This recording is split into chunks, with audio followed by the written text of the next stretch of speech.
All right, welcome back to Q Source. This is Blake Anderson, Money Pit. Today we got a real treat. We got the Nantan in the house. It's Ray Perry, Green Thumb. Green Thumb, say what's up to all the packs. Hey, what's up there, Northeast Wake? Yeah, good to have you, Green Thumb. So we are in Q1.1, the DRP. And if you've read this book or if you haven't, DRP stands for the Daily Red Pill. And it's a reference to the Matrix movie, which I'm sure we've all seen. And there's the moment in the movie where Neo is given the option to take a red pill and wake up to the harsh, unsettling reality of the truth, or to take a blue pill and go back to sleep into the numb stimulation. And so Dredd is making the case that the DRP is the red pill, something that we take every day when we're making an intentional choice to get right. That every day we make a choice to wake up to the reality that we need to get right, and we take responsibility for that. And so the chapter starts off, and Dredd makes his first point. He said, "A man needs help to get right." And Green Thumb, I know that we were batting this around a little bit earlier. I'd love to hear how you think about a man's need to have help when getting right. Yeah, thanks for thanks for doing this. Just want to echo, I think everybody else has, but truly, I think you've delivered in spades on this idea, and I can't wait. I'm glad you came with the idea, and glad we keep it going. But to your question on can a man get right by himself? I mean, it's possible, but I'll just speak to me. I cannot. I mean, I've proven to myself over the years I will not do it alone. I'm not capable of doing it. I have shown it where I've tried it on my own, whether that be, through physical fitness or just, mental or relationship, with my family and wife. I am not as good solo. And you can say it's about, accountability. Some people throw that word in there, but honestly, for me, yes, there's accountability, but it's more about the camaraderie. That helps me do it together, whether it's, part of a team, being in the military, even this with, Northeast Wake. So can it be done? Sure. But it's certainly a heck of a lot easier and certainly a lot more fun when you do this in a group. And I'll just speak for myself. I know I've proven I'm not capable of doing it by myself. I think you speak for a lot of us. I know for me, before I met the guys. I was walking down at the meet in the street at Wake Forest, and I met Pierogi, and they were at the tent for F3. And it was kind of interesting the timing that it happened, because before then it's post-COVID. I'm working out in my garage. I'm doing it by myself. I'm putting in about as half-assed as a workout as you can put in, because I'm all by myself. And when I got invited by a group of men and I showed up, I realized, okay, I hate running, and they run a lot, and I hate the cold, and they're working out in the cold. But Green Thumb's there, and Pierogi's there, and Spit Valve is there, and my friends are there. I'm going to be there. And it's that camaraderie that has helped me, because I'm with you. I wasn't able to do it by myself. So I think a lot of us, I'd love to hear at your tables, you guys, talk about, has anybody had success on their own, and what has the camaraderie done for that process? But in this chapter, he talks about a sad clown, or a sad clown syndrome. And suffice to say, is a sad clown is someone going through the motions. They're taking the blue pill. They're trying to live an anesthetized life of comfort versus really choosing to get right. And, I'd love for you to maybe share, did you ever have a sad clown season of life? And do you ever can you remember any particular red pill moments? Yeah, absolutely. When you talk about, the sad clown life, I've told people about, my F3 story, thing where, it's the cliche, sad clown. I left the Marine Corps active duty in early '02.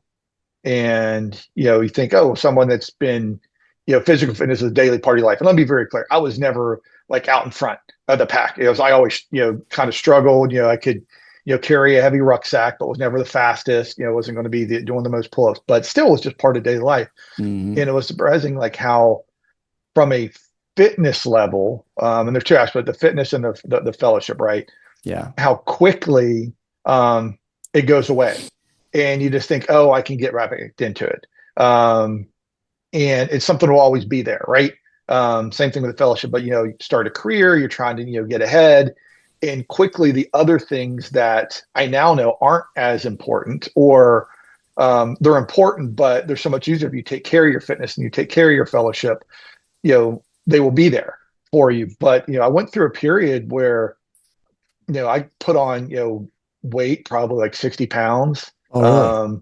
Oh yeah, I mean I got pretty heavy at different times, post military, Hmm. and there'd be some other times where I'd get off more. I got to fix this. And just like in the book that talks about, the amateur or the mascot, right? And again, not to get into metaphors, I think this chapter is heavily Hmm. metaphored Hmm. in some ways, but I'll do it for a short period of time, maybe for a month, and then fall back off the saddle, having to buy bigger clothes. And, it just wasn't a, good feeling, particularly looking back and knowing what I was once capable of. There was a time where I went, I think, for probably 6, 7 months consistently, but that's also where I had a plan where it was like the P90X. Right. And this was, and I can remember it because we just moved to Michigan. So that I put it around '09, maybe Hmm. 2010. And that's really been the only other time. But again, that was just a fitness component. I never had the fellowship. I had acquaintances, but no one that was really consistently close. Yeah. As we talked about, with your first question, it wasn't that accountability for me. It's that camaraderie that keeps me, coming out. So, that's when I was a sad clown. And I think you also asked me, it's like, when did a time where I had a red pill moment? Hmm. And, at the time, I didn't think of it as a red pill. Obviously, wasn't familiar with F3, Hmm. but it really was. And I can remember this was right before I had my first workout where, I'd kind of been thinking about doing more, kind of wanting to do something, but not really committing to it. And that's when I overheard Greg Anglum, used to be our CFO of the company, talking about this workout um, group. And I said, well, what is it you do? And he kind of looked at me sideways, and I get it. He looked at me. I'm a tub. At the Yeah. time, he's like, "Are you serious?" Like kind of like sizing me up. He's like, "Are you really going to do this?" And I was like, "Well, tell me more about it." And I said, yeah, let me look into it, and found out, there was a workout site truly 3 miles from my house, Hmm. a Goji. Um, and this is where he says, you go, I'll show up. And he lived in Cary. Oh, wow. Yeah. And he wasn't able to make it the first one, but then he, came out for my second workout and with a few other guys from Cary. Wow. And it's Franklin is his F3 name, and Sky Hmm. Blue, Hmm. guys I worked with. And that was the first, I guess you say, I took the red pill, um, and I just set, the commitment. I knew, okay, because of, I've told the story before where, Chet, it was the second workout truly, and he wasn't wrong, thought I was going to die and said he wasn't going to give me mouth to mouth. And I can appreciate and respect that. But it just, took that thing, getting a little off topic here, but the red pill became about, all right, once a week. And let me Yeah. just, make a plan. And they talk about having a routine, right? In the Hmm. book. And that's become very much a creature here. But initially my routine was, okay, if I can just do once a week, um, as a goal, because it's got to be achievable. You're not going to go Hmm. from Hmm. being the, couch potato that I was to, working out 5, 6 days a week that I am now, overnight. I mean, it truly was a journey and a process. Um, but now I absolutely think of it as a choice daily, choosing to be out there, Yeah. whether it be through camaraderie, as you mentioned, but I also know, because again, so that was 2018, and now Hmm. we're almost 7 years later, but I'd been through almost, we'll call it 13 years from '02 to 18, so 16 years, because I know if I don't do it Yeah. consistently, if I don't make the choice to go out there, um, what's going to happen? Because I've proven myself I'm not Yeah. capable of being consistent, and I can see how it could easily slide back towards that. Yeah. And I So refuse to let it be like that again. you're taking that red pill daily, knowing where you've been and having a choice not to go back there. Yeah. Yeah. I think everybody's got a couple moments in their life that are like red letter days. They're like flags in the ground, where you have to take a stand and it's a red pill moment. For me, I was a sad clown through college in my 20s, like most of us, the teenager that never wanted to grow up Yeah. until life starts smacking me around. And so I'm like 30, early 30s. I've got a failing business, a failing marriage, living in a failing town post 2008.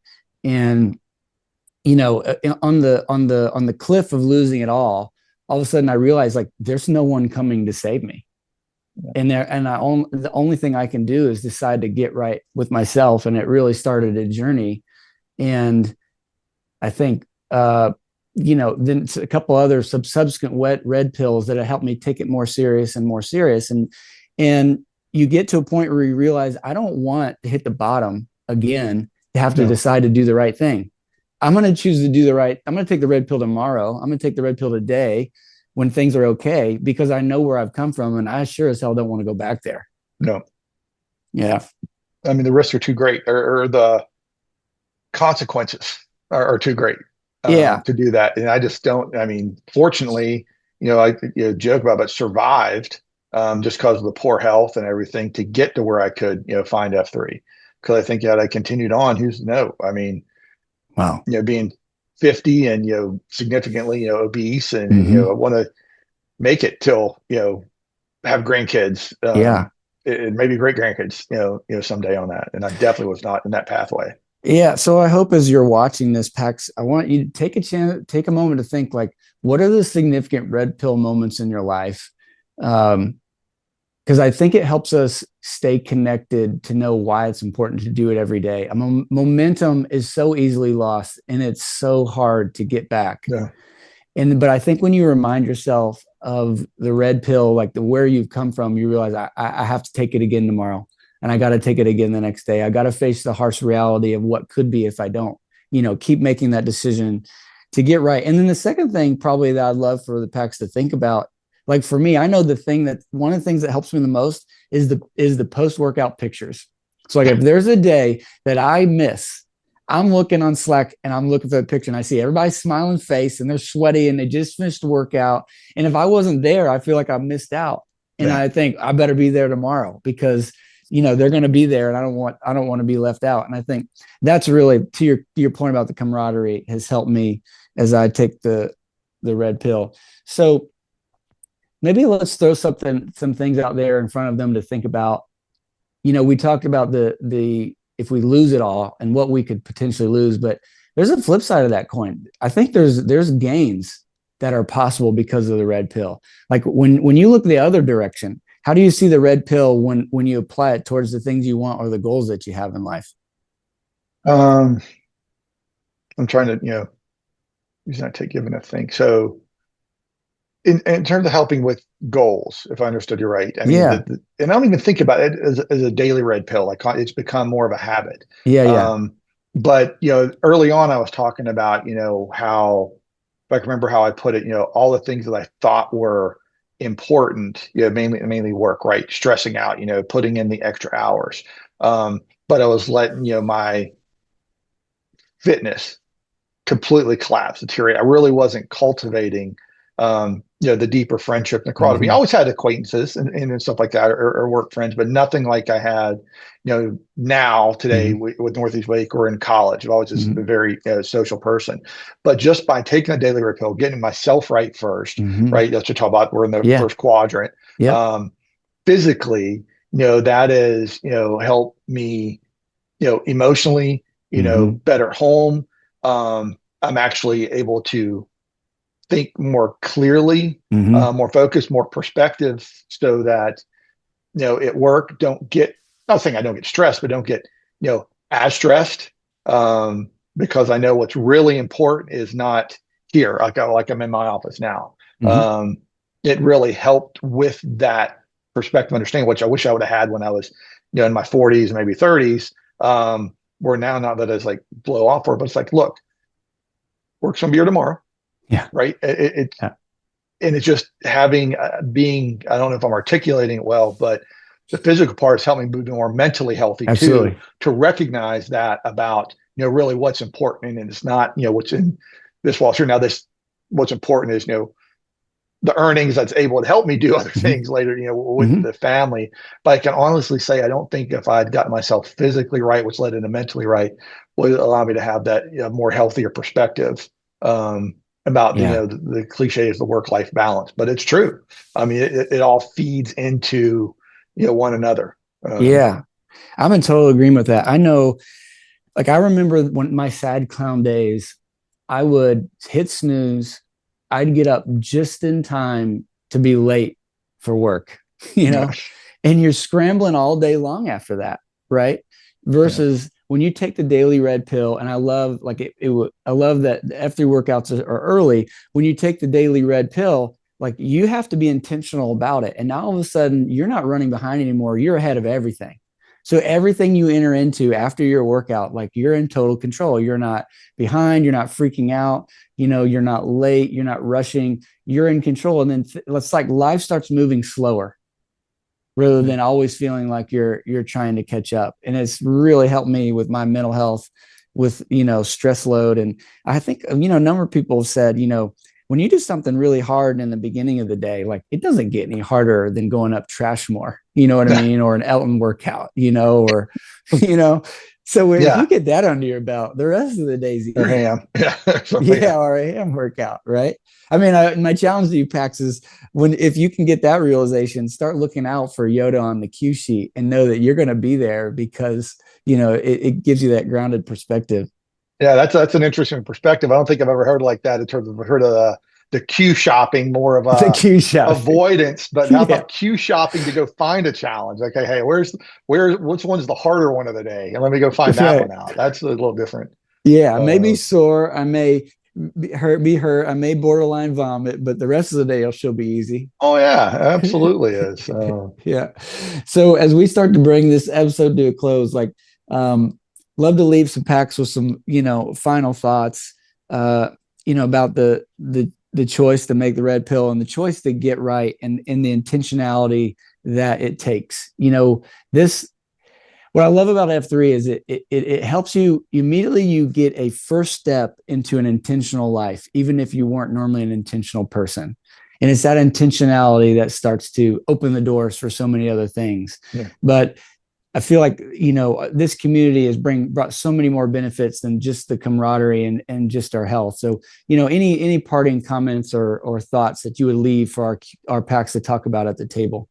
Yeah, and I would say whether it be talk about at the table or even if someone's just listening, and this is where and we've got packs are just starting out, Yeah. um, joined us that have heard make comments like, oh, I can't do what so and so does. It doesn't matter what so and so does. You just need to Yeah. be here, That's right. and start out one day. Yeah. What can you do but set a realistic goal, and we'll be here for you. Or if you're the packs that was here that isn't and now doesn't, you feel like, oh my gosh, I've let them down, I've let me down. Mhm. Hey, you've done it before, just come back out. Doesn't Yeah. matter. You don't have to do what you did a year ago. Mm-mm. But you got to be intentional, as you put it, to set the goal for now, because it does need to be a routine. Yes.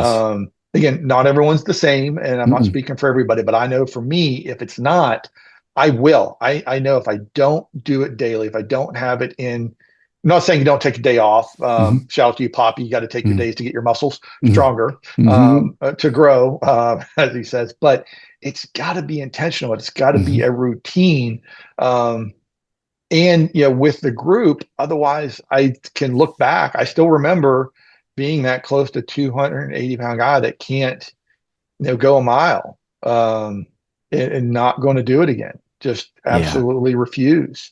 Um, Yeah.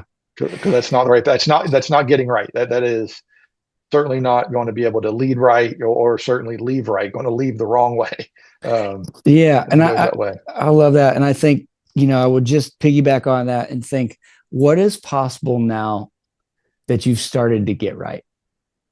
And then where would have your old life, your sad clown days led you? Where would you be today if you had kept being the sad clown? And where will you be in 5 years now that you're getting right? I think if you take the time to really think about those trajectories, Yeah, you'll realize how important that daily red pill really is. yeah. So, I can't say enough. It's cliche, but it is so true.